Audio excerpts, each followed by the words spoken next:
Halo semuanya, selamat datang di channel DC Indonesia. Kali ini kita akan melanjutkan kembali nih Aquaman The Atlantis Chronicle edisi yang kedua. Dimana pada bagian cerita yang sebelumnya, oleh karena peristiwa jatuhnya meteor yang meluluhlantahkan permukaan bumi, Atlantis pun menjadi tenggelam oleh bencana Great Deluge, yaitu banjir besar yang menenggelamkan seluruh benua Poseidonis, di mana kota terbesar di benua itu, Atlantis yang terlindungi kubah, juga menjadi tenggelam. Salako yang percaya itu adalah kemurkaannya Dewi Suula yang protes dengan rencana Orin untuk mendirikan kubah di seluruh kawasan Atlantis. Korra pun lahir sebagai putri dari Orin dan Narmea. Namun saat ini Atlantis sudah tidak lagi ada di daratan, tenggelam di dasar lautan yang terlindungi oleh kubah. Cerita komik Aquaman The Atlantis Chronicles bagian yang kedua ini akan mengungkapkan upaya Atlantian untuk bertahan hidup dan kutukan yang terjadi kepada pengikut Shalako. Nah, cari tahu selengkapnya pada edisi yang kedua ini. Inilah ulasan cerita video komik Aquaman The Atlantis Chronicles untuk edisi yang kedua. Semoga kalian suka.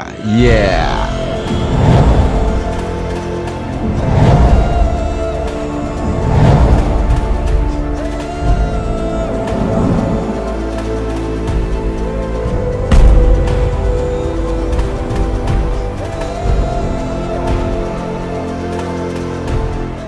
Terima kasih nih bagi teman-teman yang sudah subscribe di channel ini, dan bagi kalian yang melihat video ini tapi belum subscribe, maka saat inilah waktu yang tepat untuk menekan tombol subscribe-nya. Karena dengan begitulah ya kan, untuk dapat membantu channel ini menjadi lebih baik lagi. Setelah peristiwa banjir besar dalam sejarah peradaban manusia, Atlantis kini telah hilang karena tenggelam di dalam lautan. Mereka yang selamat berada di dalam kota yang dilindungi oleh sebuah kubah, dan sejak saat itu, kota Poseidonis sekarang terletak di dasar lautan. Jika sebelumnya catatan sejarah Atlantis ini ditulis oleh Albert, dan semenjak peristiwa The Great Deluge, Albert menjadi tewas oleh karena bencana itu. Dan untuk melanjutkan penulisan sejarah ini, pada masa ini setelah banjir besar, penulis kronik catatan sejarah dilanjutkan oleh keponakan Albert, son of Viero, yang bernama Briton, son of Gaul, di mana dia menulis pada catatannya dengan mempertahankan tradisi pencatatan sejarah bangsanya, termasuk apa yang disampaikan dalam narasi cerita ini. Dia terlihat sedang menulis apa yang telah terjadi dengan bangsa Atlantis di saat ini, ditemani oleh istrinya yang bernama Maya. Namun Briton ini tidak seperti Albert, dia mengakui semua keberanian Raja Orin dan tidak menulis apapun yang membuatnya tidak disukai. Pasca banjir besar, kehidupan orang-orang Poseidonis sangat menyulitkan, di mana semua penduduknya sudah tidak saling mempercayai, di mana setiap jalan penuh dengan sesak dan ketidakmampuan untuk meninggalkan kubah pelindung yang menyebabkan kerusuhan antar sesama warga. Dalam kepanikan warga yang saling berdebat, ada dua kelompok yang terpecah belah. Pihak yang pro dan pihak yang kontra atas kebijakan Raja Orin lah yang membuat mereka seperti ini, di mana satu kubu menyalahkan Orin atas kehancuran Atlantis, sementara yang lain merasa bahwa Orin adalah penyelamat mereka meskipun hidup di dalam lautan. Di saat kedua kubu saling berdebat tentang kondisi mereka, Raja Orin menghampiri kedua pihak. Dia berbicara di hadapan semua rakyatnya, menyebutnya sebagai saudaranya, memberitahu mereka bahwa malam ini dia mengundang mereka untuk datang ke singgasana karena ada hal yang ingin dia sampaikan. Kemudian di malam harinya, dia pun berdiri di hadapan rakyatnya dengan sambil menyemangati mereka untuk bertahan hidup bersama-sama di bawah kubah pelindung di dasar lautan. Disinilah sebenarnya Raja Orin memberitahu mereka bahwa dia telah membangun beberapa armada angkatan laut untuk menjelajahi wilayah di luar kubah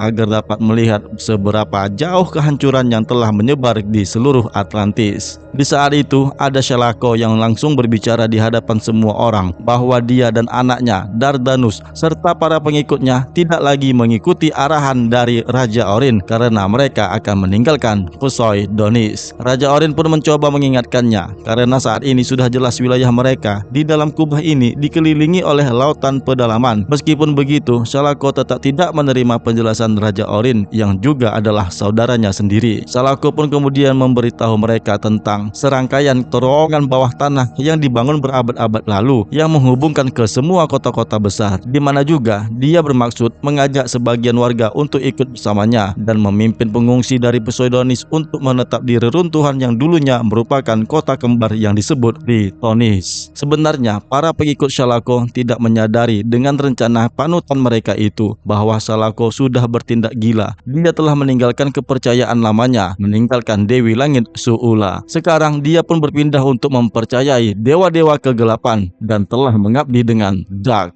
God. Setelah dia mengikuti pengikutnya ke Tritonis, Shalako pun berbicara di depan mereka. Dia meminta istrinya yang bernama Loma untuk berdiri di sampingnya agar untuk menemaninya memberikan pembuktian yang nyata kepada pengikutnya. Yang sebenarnya, seperti yang aku katakan tadi, Shalako telah melakukan perjanjian dengan dewa kegelapan dan saat ini dia menggunakan sihir dengan mendatangkan banjir besar, membuat pengikutnya menjadi ketakutan. Shalako pun memberitahu kepada pengikutnya untuk tidak perlu khawatir karena dia akan menyelamatkan mereka, di mana dirinya dan istrinya Loma selamat dan terlindungi di dalam sebuah gelembung udara. Air banjir itu menjadi keras seperti es yang membeku, sehingga dengan penampakan yang jelas seperti itu membuat para pengikutnya menjadi percaya dengan Shalako, padahal Shalako telah mengabdi dan menjadi pengabdi dari dewa kegelapan. Dia menggunakan sihir yang sama dengan membuat kubah air yang membeku seperti es, dan itu telah melindungi Tritonis dari banjir air laut yang dapat menenggelamkan mereka. Setelah menyaksikan hal ini dan benar-benar melindungi rakyatnya, para dewa kegelapan telah memintanya untuk sebuah tumbal yang dapat dikorbankan, di mana tumbal itu adalah istri Shalako sendiri, Loma. Shalako pun dengan teganya membunuh istrinya dan mempersembahkan darahnya sebagai hadiah untuk para dewa kegelapan. Shalako sekarang sudah sesat dari pengabdi Dewi Langit, sekarang telah berpindah menjadi pengabdi dewa kegelapan. Namun, apa yang dia korbankan itu dengan tanpa disadarinya sendiri, ternyata putranya yang bernama Dardanus telah menyaksikan pembunuhan ibunya tepat di depan mata dan hidungnya.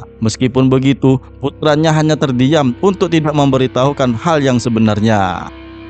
Di Poseidonis, Narmia memberitahu suaminya, Raja Orin. Ternyata berita pembunuhan Loma telah sampai kepada mereka. Dengan berita yang seperti itu, Narmia menuntut agar Shalako dapat diadili di Poseidonis. Namun Orin tidak mempercayainya dan memutuskan untuk tidak memberikan hukuman kepada Shalako. Meskipun sempat berdebat, akhirnya alasan yang terbaik bagi Orin adalah agar mereka memprioritaskan tentang ketahanan kubah, dan biarlah apa yang dilakukan Shalako tersebut, pengikutnya saja yang dapat menindaklanjutinya, karena di saat ini Raja Orin lebih mementingkan Poseidonis, beralasan jika dia mengikuti masalah orang-orang Tritonis maka akan terjadi perang saudara. Saat ini catatan sejarah masih berlanjut ditulis oleh Britain, termasuk peristiwa yang dilakukan oleh Shalako yang telah membunuh istrinya.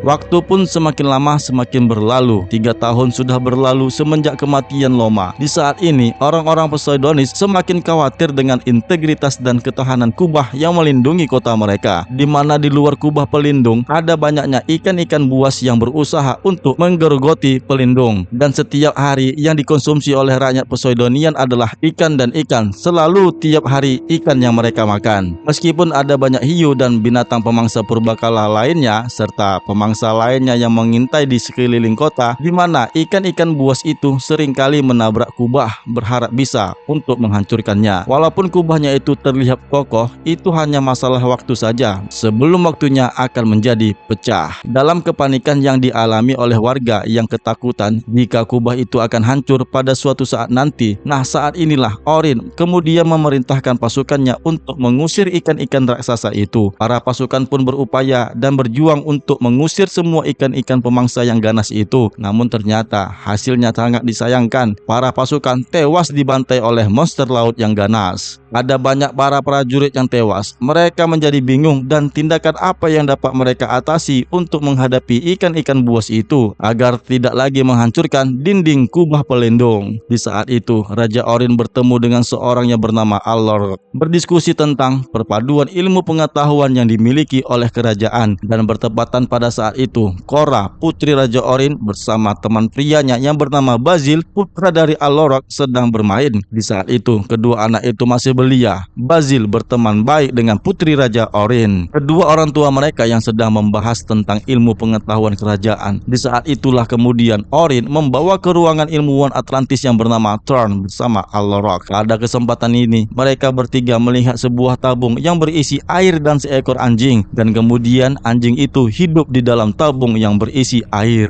Itu adalah sebuah penemuan saintis untuk uji coba makhluk hidup yang kemudian akan dilanjutkan kepada mereka. Dan ini tentu saja adalah uji coba dari sang ilmuwan, di mana anjing percobaannya pun berhasil pulih. Dengan sesegera mungkin, Orin pun meminta sang ilmuwan yang bernama Thorn itu untuk dapat membuat lebih banyak serum yang dapat mengubah fisiologi penduduk Atlantis agar dapat bertahan hidup di dalam air. Namun yang menjadi permasalahannya adalah siapa nih orang pertama yang akan menjadi uji coba pada percobaan mereka.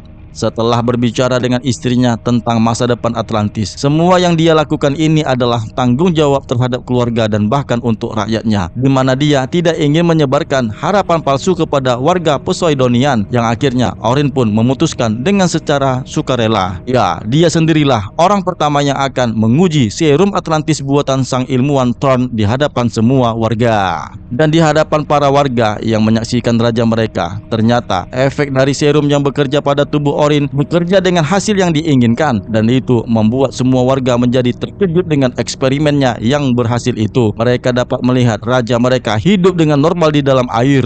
Dia berkata kepada rakyatnya sambil menyelam, "Selamat datang rakyatku di era keemasan Atlantis." Nah, dengan melihat fakta yang demikian, para warga pun berbondong-bondong bersedia juga untuk dapat diserum seperti raja mereka. Dan dengan menggunakan serum dari sang ilmuwan Thorn, para warga pun berubah menjadi spesies amfibi. Mereka dapat hidup di dua alam, daratan ataupun di lautan. Akhirnya, Orin dan para pengikutnya dapat bertahan hidup di dalam air, sama seperti layaknya orang-orang dari dunia daratan. Mereka bisa saja melakukan aktivitas sehari-hari tanpa adanya ancaman dari ikan-ikan hiu yang menghancurkan kubah mereka. Ada yang sambil bekerja ataupun meluangkan waktu untuk sambil bermain catur. Tapi zaman dulu ada permainan catur juga ya. Nah, dengan kondisi sekarang yang jauh lebih membaik, para warga Poseidonian pun tentu saja dapat bertahan hidup di bawah lautan dan tanpa berada di bawah kubah pelindung lagi. Dan atas berita baik ini, Orin pun kemudian memimpin rombongan ke wilayah Tritonis untuk bertemu dengan penduduk Tritonian, yaitu Shalako dan pengikutnya, dengan maksud untuk menawarkan serum yang telah mengubah hidup mereka di lautan. Hanya saja nih, ketika mereka datang dengan maksud yang mulia ini, tawarannya Orin itu membuat Shalako yang keras hati dan membatu ini terlebih lagi semakin percaya dengan dewa kegelapan Dark Gods mencemooh tawaran saudara kandungnya itu. Shalako pun menolaknya untuk menerima apapun itu, termasuk tawaran Orin yang dia sebut itu adalah keajaiban, miracles of science-nya Orin. Meskipun Shalako menolaknya, tapi tidak bagi para pengikutnya. Kaum Salakit tidak seperti pemimpin mereka. Mereka bertolak belakang dengan Shalako. Mereka malah berminat untuk menerima tawaran Orin dengan serum ajaibnya dan menginginkan kebebasan agar dapat meninggalkan kota mereka, yaitu Tritonis. Nah, di saat para pengikut Shalako akan dilakukan penyuntikan serum, Shalako semakin menjadi bertambah benci dengan Orin. Dia menganggap bahwa ini adalah pengkhianatan pribadinya. Dia bertambah geram dengan Orin sehingga dia berpikir bahwa Orin berusaha untuk menggulingkannya dengan menjilat para pengikutnya. Di saat itulah dengan hatinya yang penuh kesesatan, Shalako melakukan ritualnya dengan dewa-dewa kegelapan. Dia memanggil para dewa kegelapan untuk mengutuk orang-orang Tritonis yang telah menerima serum Orin.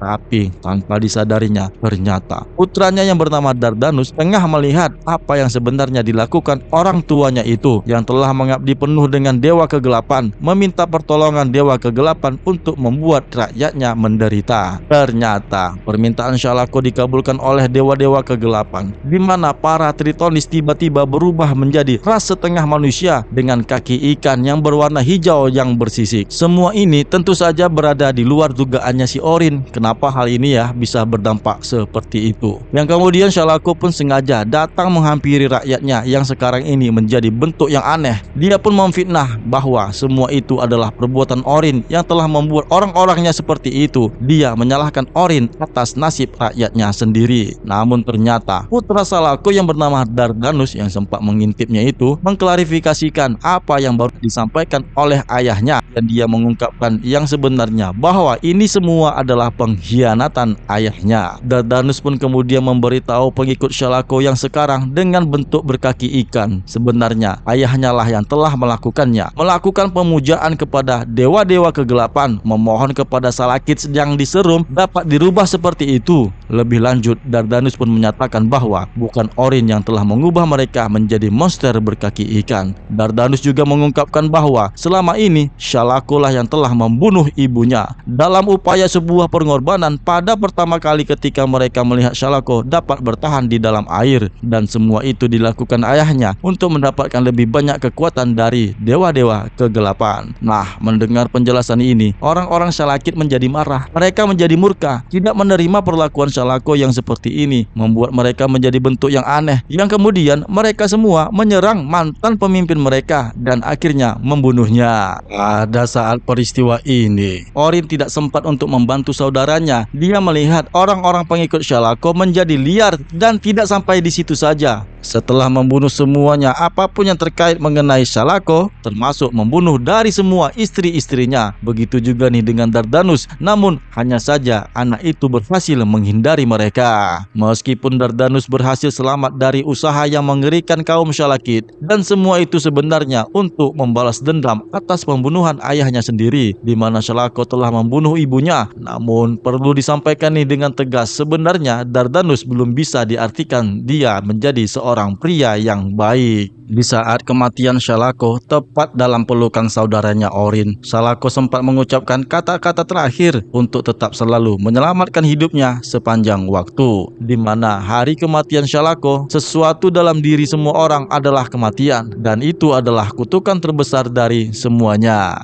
Yang selanjutnya, cerita ini pun dilanjutkan pada edisi yang ketiga.